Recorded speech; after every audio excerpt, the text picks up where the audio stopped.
Hi, my name is Jimmy Williams with NFL Draft Diamonds. And here with me today, I have a diamond in the rough. His name is Efton Chism III. He is a wide receiver out of Eastern Washington. Nice to have you today, sir. Yes, sir. Nice to get on here. Thank you for having me. A lot of good things happening for you lately. Of course, camp just started, but I mean, even leading up to that, I mean, a lot of people really hyping you up. I mean, you were lately put on the Shrine Bowl watch list, and amongst the people that I had put together on a list, one of the top small school athletes this upcoming season. Efton, go ahead and get us started, man. Go ahead and introduce yourself and we'll go from there.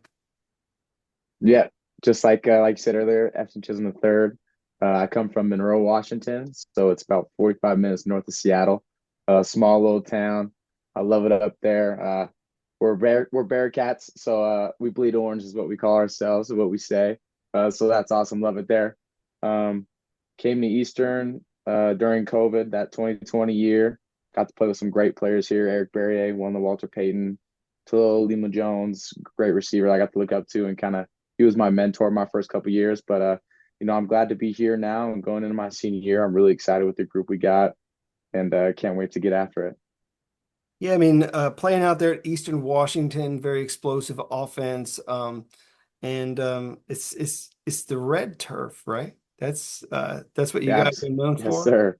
Um, Yes, I don't sir. know. Some for some people, like you almost need to put on your glasses or shift the color or something. When Oh you're yeah, it does mess up a I few. know.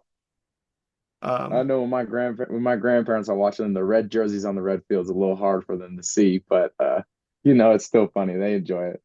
Cool. Again, like you said, from Monroe, Washington.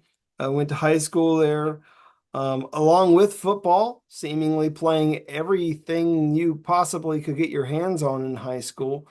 Um, Talk just briefly about your high school days, if you can remember them, man. Give me some bit Yeah. of those days.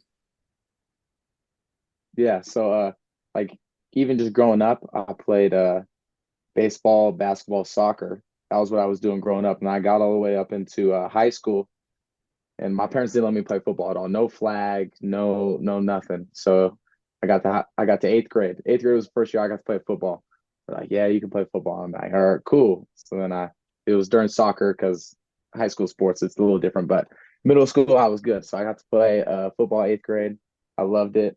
I enjoyed all of it. I played a little bit of running back, a little receiver, a little quarterback, just kind of did everything. And then got up into high school. Growing up, I thought I was going to play college baseball. I thought that was like the thing for me. I really enjoyed it. It was probably my best sport, and I'll still say it now. Like that is probably one of my best sports growing up and playing, which is kind of crazy to say. But got to high school. I had a great coach, Michael Bumpus, played at Wazoo, Washington State. Was with the Seahawks for a little bit. I've ran into just a lot of great receivers in our area. Courtney Taylor went to Auburn, CFL for a little bit, and got to just kind of just ask those guys questions. It wasn't much as like because I'm so new to football, so new to in high school at least. I'm having to figure out what is a post route, what is a slant. I didn't know any of this kind of going into it. It's just like I'm looking at the paper and I'm running lines, but kind of getting to know them and really having them like help me out through this process was awesome. Going to other sports like basketball, I loved basketball. I'm a huge basketball fan now. I'm always tuned into the NBA, March Madness, all of it, all year long. I love basketball and soccer. I still enjoy soccer, but I kind of did everything. I was around sports my whole life. My best friend was a lacrosse player. He plays lacrosse at Boise.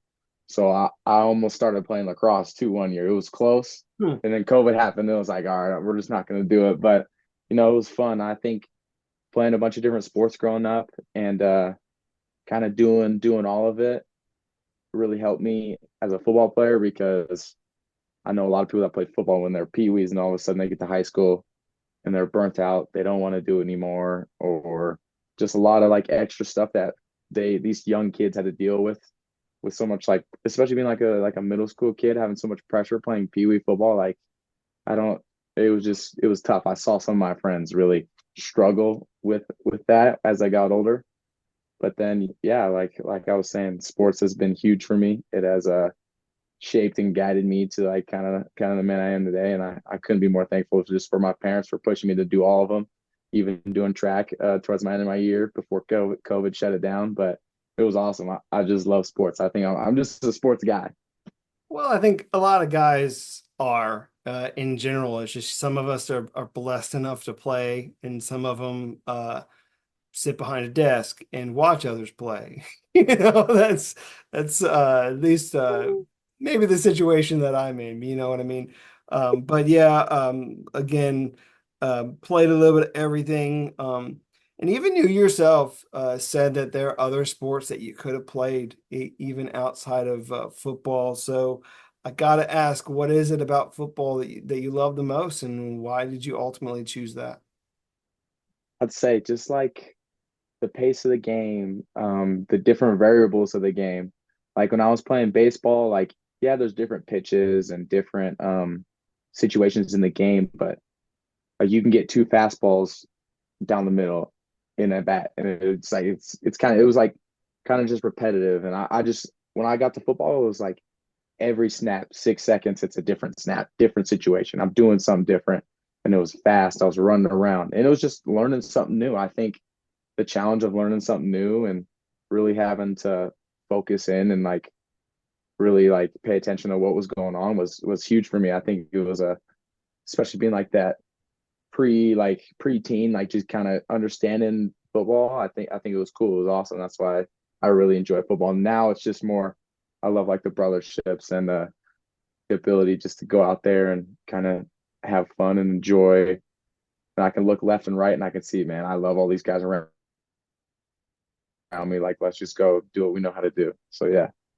Yeah, I mean, the brotherhood's great, of course. And then, like you said, I mean, football is very unique in that you get 11 guys on the field, and quite frankly, some of them have different athletic gifts than others. You know, you get a guy out there who's 350 pounds, you get a guy out there who's 170 pounds, you know, like, and both of these guys are actually playing the same sport, you know, and that's one of the beauties about the game. So, of course, for you, again, playing at Eastern Washington, made your way from Monroe High School to Eastern Washington.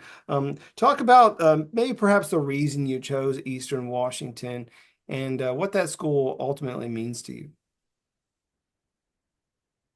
Yeah, so a lot of people don't know this, a little deeper ties. My I call my uncle is my dad's best friend, one of like my biggest role models. I got like my parents, my high school coach, and my uncle.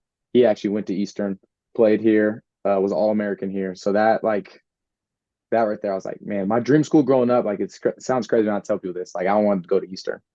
Like I wasn't thinking of like my dad was a Michigan fan and all this stuff, but I was like, I want to go to Eastern. As I got older, I was like, man, like this is like coming surreal. Yeah, I wanted to play bigger football, but like if I would have got the opportunity, maybe who knows, like whatever. But I'm happy where I was at. I got to go where I wanted to go. I figured it out that way. But you know, so that's that little story. But with as a getting older in high school and seeing like Cooper Cup, Kendrick Bourne, Simba Webster, all these great receivers that have been to Eastern Washington and produced and been to the next level. It was just like it just made sense. Like I want to go be the best I can be, and I thought Eastern Washington was going to allow me to do that. Yeah, I mean, definitely a receiver friendly place to be. If we look back Absolutely. at several seasons, I mean, you know, you're getting the ball because it is straight up air raid. Actually, if you don't mind, just talk about that offense, man. Talk about your offense there and where you're at, man. I mean, and what you're doing out there. What's your overall role with the team? I mean, it's awesome because at any given play, you can get the ball. Like a run play, like you really could get the ball on a run play. We don't, so we always kind of got explosive quarterbacks that can do whatever. Like they can pull it, they can run it, they can throw it, they can give it. It's kind of it's not a freelance, but there's a lot of open variables that we're reading the defense a lot. So we have to understand who we're playing against, what their tendencies are, what they like to do, because it allows us to, all right, on this play, you probably should give it, but because this linebacker's not doing this, we're throwing this out there to the outside. So kind of just being in an offense that's so big, and we change it all the time. We're always adding new stuff, always playing with things. I don't know because I've only played in one college offense. I don't know how many offenses like really change their offense week to week, and I feel like we are game planning for people. Like we're just going to run the ball because we're good at running the ball. We're out here trying to do whatever we can just to win. So that's why I love, Coach Chape, big big addition to our staff. He came 2 years ago. This will be his third season. I love him. Love playing for him. So it's awesome. Yeah, I mean, sometimes in those sorts of offenses, like you go out there with like kind of an option route, like in your head, like depending upon like the guy that you're up against and, what they do, how they drop back, whether you're cutting here or there or whatever, like obviously, you go out there with several different things that could happen. Like you said, you could always get the ball. Efton, again, going into this season, I think a lot of people have you as one of, if not the top player at your position, at least at the small school level. And even myself, um, dude, I had mentioned you in the same breath as Cooper Cup. Maybe perhaps the next guy there. I mean, I know that's a very lofty thing to say now because Cooper Cup is as awesome as he is. When you think about all these things, these watch lists and stuff, and all this hype right now, how do you feel? I mean, it's nice. Like I'm not gonna sugarcoat it. Like it's definitely cool that people are noticing you, and you're getting on these lists and this recognition. But like from since I was younger, when all the older guys were getting the preseason stuff, our coach always said preseason is preseason. And to me, like that always stuck with me because every year fall camp, I'm writing down install one, two, three, all I'm writing down every install every year. I've done that 4 seasons in a row. So I try to think of it as every year someone's trying to take my spot. Every year someone's trying to beat me. So if I don't come to the best of my ability and on my A game, I'm gonna get beat. I'm gonna lose. Someone's gonna take my job. Like I have to do all the necessary stuff and even more than necessary to be the best. So with the preseason stuff, like it's awesome. I love it. But I don't go out and perform on the field, then it doesn't mean anything. So just gotta, keep up the hard work. I know that I've put in the work to get all of this. So just keep kind of building on it towards the season. Well, hey, I mean, I'm just trying to give you a little bit of credit. I mean, you have established yourself. So Yeah. let's just say that, I mean, team captain, that's pretty good. And also some other things like you are tops in record books there for your school on a lot of different lists, things like receptions. Um, Average receptions per game is 5.5. So you're getting that ball at least 5 or 6 times a game, which is kind of nice if you think about it. And yards, you're up there, already, and it's just going to continue to get better. So, and again, not like you didn't deserve all this recognition, but like you said, still one more year left to go. So, obviously a whole lot left to prove. So, with what you have done so far, man, all these accomplishments and things and everything that we want to look back on, I know you've been part of some great moments, some great games. What do you think has been one of your biggest highlights so far? Is there a game or something you can talk me through? I would say my probably the best one that we've been a part of as a team is Montana. I think I want to say it was 2021 at the Red. They came in, I think they were ranked higher than us. And it was an ESPN game, and it was like the juice night game. FCS, we don't really have a lot, or at least us, like we don't have a lot of night games. So it was like, oh yeah, night games. They brought out extra lights, like it was a big deal. And so kind of getting that, and then it was a back and forth game. They had a kick return, and it was like, man, like we're down, like we got to go score. Went and scored, and then we got a stop. There was like 5 seconds left, and they threw. It was like he honestly like it was a close ball. He could have caught, we knocked it down and we won the game, stormed the field. That's got to be one of my top moments as a Eastern Washington Eagle. Well, and Big Sky, very tough conference. I don't think a lot of people really give it the credit it truly deserves. And week in and week out, you're actually playing against some really good competition.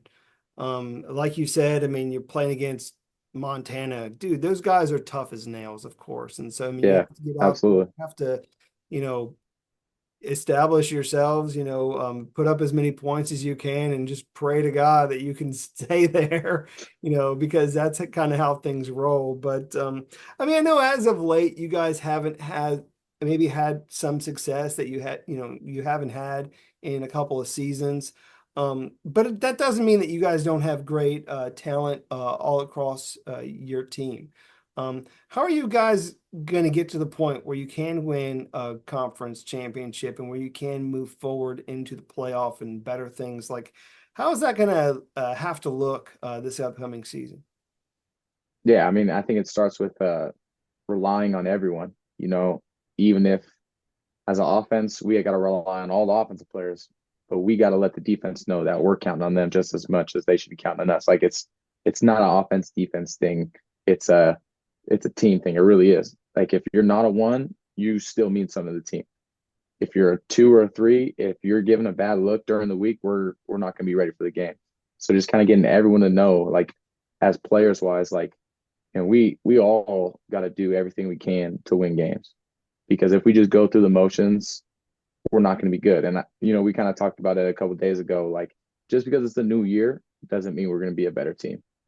Like it's the little things that we're doing. Like we have to prepare the right way, doing those little things to be better. So just like I said, like those little things, um, attacking your role, attacking your job, whatever it is, if it's just giving you a good look, if it's getting a water bottle, like do whatever you can at the highest capability you can, be a champion. That's kind of what we've been talking about too. Like with whatever it is in school, class, I'm just huge on these little things. So I think that's going to help us. Nice, nice. And dude, it's not like you're the only guy out there. There's a whole lot of great talent there. And so if maybe perhaps you're double, triple covered, you got a few other guys to throw to. You have a good guy who plays opposite you in Nolan, which is nice. So, got to shout out a couple names, man. Give me a few other guys around you want to give a little bit of love to. Absolutely. On the offense, Kukovic Bears, I think he is an absolute great quarterback. I don't think he got enough love last year, so I'm excited to see how he goes this year because you got to think he's only played, I want to say he's played maybe 10 games in his career. So like last year was his first time playing. So he was still young. I think he's ready to go. Tuna, running back, he's going to be able to run hard. Malik's running hard. Miles Williams, another receiver, I think is going to really help us this year. And we got a bunch of young guys with JT Weir, Wes Garrett, a new transfer, Cole Pruitt. Like we got a bunch of guys that I think will really help us. And then defensive wise, like Matt Brown, Cage Skank, Dejan Wells, Connor Farrell, Almonte Williams, like all these guys, like are I love them to death, and those are my boys, and I'm so excited. I can't wait for them to just go out there and kind of do what they know how to do because I felt like there's been a lot of on defensive wise, like they've had a lot of like pressure on them, like oh they're not doing this well, we're not doing like who cares, man? Let's just go out there and do what we've been doing all off season is working hard and doing these little things. So just like I said, all those guys, way more than I can name. White Hanson, another O lineman, I think he's gonna have a great year. Uh, Nolan Olm, you already said him. I'm just excited for everyone. Hey, a lot of great talent overall. I mean, I appreciate you listing damn near the whole roster. But it's fine. Obviously, those guys are great players who deserve the recognition there for sure. So, um, Efton, I do want to take at least a brief moment to meet the guy under the helmet to see if there's perhaps anything else that we need to know about you other than the fact that you're a great football player. So any fun fact about yourself, anything, maybe a hobby or other passions you have in life, anything else that you want to share about yourself? Yeah, so I think probably one of the coolest things about me is I'm kind of big into art. So I'm a big spray painter. Okay. So in high school, it's not very common to take 4 years of art, and I did that. So that was that. And it wasn't just because I was trying to get an easy A or nothing. Like I actually genuinely love art. So um I still do it on my free times. I'm not a big drawer or painter, but spray paint, like that is what my passion is, and I love that. So I'll come out there, come down because I got all my setup downstairs. I'll just go downstairs and kind of just paint some stuff for a couple hours when I got any free time or someone asked me to paint something, I'll kind of just do that. So that's the small little fun fact. I love outdoors. Grew up kind of hunting and fish with my dad, but I'll really do whatever now. I just like being outside, golf, getting into golf. It's the golf bug's starting to get me a little bit. So trying Gotcha. to figure out my swing, trying to get good at that. But yeah, So just kind of going back to the art thing, I mean, is that something like a side hustle you have on the side, man? Like you do stuff like if I were to say spray paint something for me and I'll give you like X amount of dollars, like is that kind of a business you got going on? I've actually like never really charged anyone just because like I enjoy it that much. Like I'm like someone's like, yo, can you paint this for me? I'm like, Hey, now that yeah, everybody sure. It's like, knows, I mean, you might have to do I something, you know I might have to know? now. Most of the Um, time it's just like little things. I'm like, ah, you're good. Like it's whatever. especially when people start asking for things like signatures and all this other stuff, which obviously is going to come up, you know. You're going to be very, you know, you're going to be very popular here very soon because I mean, one of these days, like, we're looking at a future NFL guy, a future, a guy who's going to be catching touchdown passes from who? Who's that dream guy? Who do you want to catch touchdown pass from? We actually just had this conversation the other day, and don't get me wrong, like I would love like Patrick Mahomes. Lamar Jackson might be my favorite quarterback in the NFL right now, but like though like Jared Goff, Jordan Love, like all those guys. But growing up and watching like Russell Wilson and Aaron Rodgers play, like catching a touchdown pass from them would just hit a little different, especially being from kind of Seattle area. Like I think those would be the coolest for me. Yeah, but I mean, let's be real. I mean, you would go anywhere, really. I mean, Anywhere, I do you not know, care. but Anywhere, anyone who wants me, give me opportunity. it's nice to be able to say, yeah, like you still have some love for Russell Wilson, even though maybe not all Seattle fans feel that way. I still think he's a good guy. He's not a terrible quarterback. I mean, Oh yeah. but anyhow, Efton, we've been on this thing for quite some time. Do need to wrap things up. I mean, you have one more season left to go, and of course, there's a whole lot of scouts out there wondering about you. Wondering if we need to spend a draft pick on this guy, perhaps. I mean, and they're going to be doing that research this year. Go ahead and tell them what they'd be getting in a player like you, and go ahead and close us with your final thoughts. Yeah, I mean, if you draft a player like me, you're gonna get like the most dependable, hardworking, consistent leader, um, playmaker, like person. Like I'll really go out there and just try to do everything I can. It doesn't matter if it's like I said, getting a water bottle for someone. I'll get a water bottle for someone, special teams, receiver. If you need me to play defense, like I'll really just will do anything that the team asks me for, anything a coach asks me for. Like I'm really not, I have no ego. I have a little bit when I'm on the field and playing, I feel like you got to have that little ego. But Sure. besides that, I just want what's best for the team. Um, be getting some, like I said, someone that works extremely hard. I don't think there's a lot of people that are in the offices as much as me. I'm in there with the head coach just as long as the janitors, So I love this sport. It's a passion of mine, and I just can't wait to get to that next level and do it on the big time stage. Right. I mean, again, definitely a guy who is a worker, like he said. I mean, willing to do a little bit of everything. I know you also have a good handful of special teams stuff in your back pocket too. So I mean, a lot of experience there, and again, team captain, and a lot to look forward to this upcoming year as you pursue perhaps other records. This season. So, Efton, it's been great. Want to wish you all the best. Okay. Yes, sir. Thank you. Thank you for having me. I really appreciate it, Jimmy. Sure, no problem. Once again, I have Efton Chism III, wide receiver, Eastern Washington. Check him out this season.